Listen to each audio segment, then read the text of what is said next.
Tiniyak naman ng Department of Social Welfare and Development Region 2 ang maayos at ligtas na pangangalaga para sa mga kababaihang biktima ng pang-aabuso sa lambak ng Cagayan.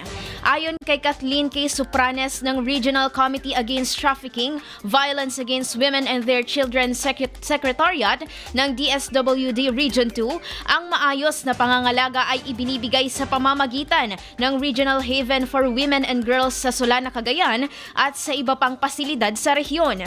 Nagbibigay ang mga ito ng pansamantalang tirahan, rehabilitasyon at suporta para sa legal, psychosocial at personal na kalagayan ng mga residente. Batay sa datos ng ahensya, tinatayang 30 residente na may edad 18 pataas ang kasalukuyang naninirahan sa kanilang residential center.